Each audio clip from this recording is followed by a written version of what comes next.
Hi అండి. అందరూ ఎలా ఉన్నారు? బాగున్నారా? ఈరోజు మీ ఇంట్లో టిఫిన్‌కి ఏం చేసుకున్నారు? నేనైతే రవ్వ దోస అయితే చేశాను. రవ్వ దోస అనేది మా పిల్లవాడికైతే చాలా ఇష్టము. ఎంత ఇష్టంగా తింటాడంటే వాడు సాయంత్రం ఇంటికొచ్చాక కూడా రవ్వ దోస వేయమంటాడు. అంత ఇష్టం వాడికి అదంటే. ఇది హోటల్ స్టైల్‌లో మన ఇంట్లోనే ఈజీగా ఎలా చేసుకోవాలో నేను చేపిస్తాను. నేను చెప్పే కొలతలతో మీరు చేశారంటే ఈ దోస అనేది క్రిస్పీగా వస్తుంది. సేమ్ టేస్ట్ కూడా చాలా బాగుంటుంది. నేను ఈ రవ్వ దోసతో పాటు కొబ్బరి చట్నీ కూడా ఎలా చేసుకోవాలో చూపిస్తాను. చూసేద్దాం, వచ్చేయండి. ముందుగా దీనికోసము ఒక గిన్నె అయితే తీసుకొని అందులో ఒక కప్పు బొంబాయి రవ్వ అయితే యాడ్ చేసుకోవాలి. ఒక కప్పు బొంబాయి రవ్వకి ఒక పావు కప్పు మైదా, ఒక పావు కప్పు వరిపిండి అయితే యాడ్ చేసుకోవాలి.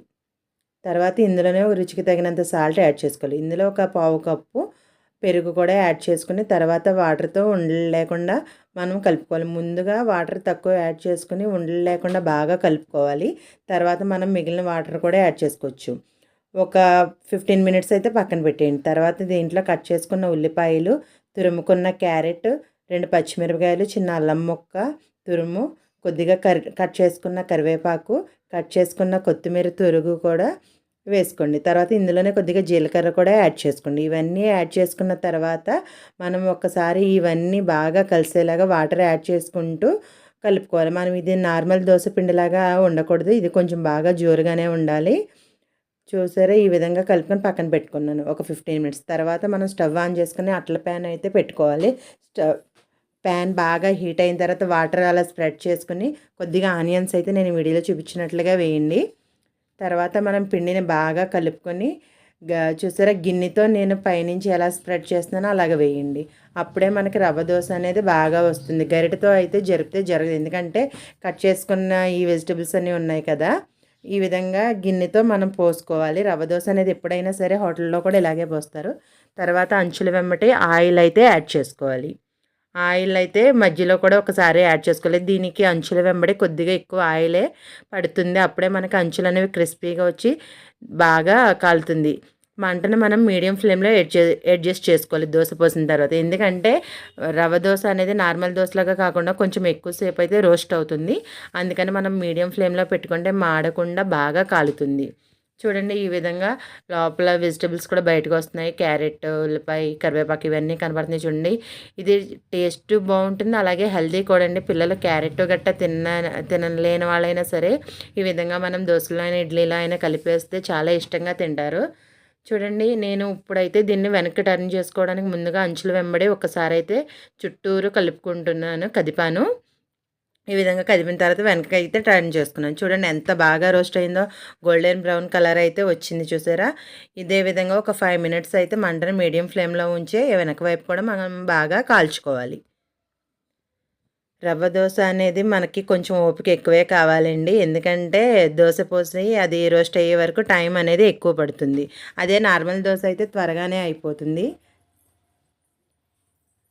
చూడండి, ఈ విధంగా రోస్ట్ అయిపోయిన తర్వాత పక్కకి అయితే తీసుకోవాలి. నేను కొబ్బరి చట్నీ కూడా చూపిస్తాను.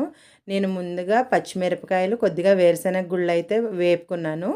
తర్వాత వేరుశెనగ గుళ్ళు, పచ్చిమిర్చి వేగిన తర్వాత కట్ చేసుకున్న కొబ్బరి ముక్కలు అయితే ఇందులో యాడ్ చేసుకుని 1 నిమిషం అయితే నేను ఫ్రై చేశాను. ఈ విధంగా ఫ్రై చేయడం వల్ల చట్నీ అనేది కొంచెం టేస్ట్ బాగుంటుంది, అలాగే త్వరగా పాడవదు. తర్వాత వీటిని మిక్సీ పట్టేసుకున్నాను. అదేవిధంగా ఇంకొక దోశ కూడా వేసి చూపిస్తాను చూడండి. సేమ్ ఇందాకటి ప్రాసెస్సే. ముందుగా వాటర్ అయితే జల్లుకొని ఆనియన్స్ అయితే ఆ విధంగా వేసుకోవాలి. చూసారు, నార్మల్ దోశకి రవ్వ దోశకి ఎంత డిఫరెన్స్ ఉందో. ఈ విధంగా పోసుకుంటే మనకి చాలా సరదాగా కూడా అనిపిస్తుంది. ఈ విధంగా దోశ వేయడం నాకైతే చాలా ఇష్టం. రవ్వ దోశ ఇలా వేయడం, దోశ వేయడం ఇష్టమే, కానీ అది అందరికి వేసి పెట్టేలోపు కాళ్ళు అయితే లాగుతాయి. Just for joke. చూసారా, ఇదే విధంగా మిగిలిన పిండిని కూడా దోశలు అయితే వేసుకోవాలి. సేమ్ ఇలాగే ఇందాక బాగా రోస్ట్ అయిన తర్వాత అంచుల వెంబడి ఒక్కసారి అట్టునైతే మనము అనుకుని వెనకకైతే టర్న్ చేసుకోవాలి. చూడండి, నేను వీడియోలో చూస్తున్నాను. ఒకేసారి అనేస్తే అట్టు అనేది చిరిగిపోతుంది. అందుకే ముందైతే అంచుల వెంబడి టర్న్ చేసుకోండి. తర్వాత అట్టు సేమ్ ఇందాకట్లనే 5 మినిట్స్ అనేది రోస్ట్ అవ్వాలి. తర్వాత తీసేసుకుని సర్వ్ చేసేసుకోవడమే. నేను చూడండి ఇప్పుడు కొబ్బరి చట్నీతో ఎలా సర్వ్ చేస్తున్నానో చూపిస్తాను. ఒక ప్లేట్‌లో దోస అనేది తీసుకున్నాను. తర్వాత ఇంకొక దోస కూడా యాడ్ చేసుకుంటాను. కొబ్బరి చట్నీ ప్లస్ పక్కన కొద్దిగా కట్ చేసుకున్న ఆనియన్స్ కూడా యేసుకుంటే టేస్ట్ అనేది చాలా బావుంటుంది. ఇందులోనే మనం పూరీ కూరతో కూడా బంగాళదుంప కర్రీ ఉంటది కదా హోటల్‌లో, అలా కూడా చేసుకోవచ్చు. నేనైతే కొబ్బరి చట్నీ చేశాను. నిజంగా ఒక్కసారి చేసుకొని చూడండి. మనం ఏదైనా టిఫిన్‌కి ఇంట్లో లేకపోయినా ఈజీగా అప్పటికప్పుడు చేసుకోవచ్చు. టేస్ట్ అయితే చాలా బావుంటుంది. మీ పిల్లలైతే అస్తమానం ఇదే ఏయమని అడుగుతారు. ఒక్కసారి ట్రై చేయండి. వీడియో నచ్చినట్లయితే లైక్ చేయండి. Thanks for watching. Please subscribe Bhavya's world 110. Bye bye.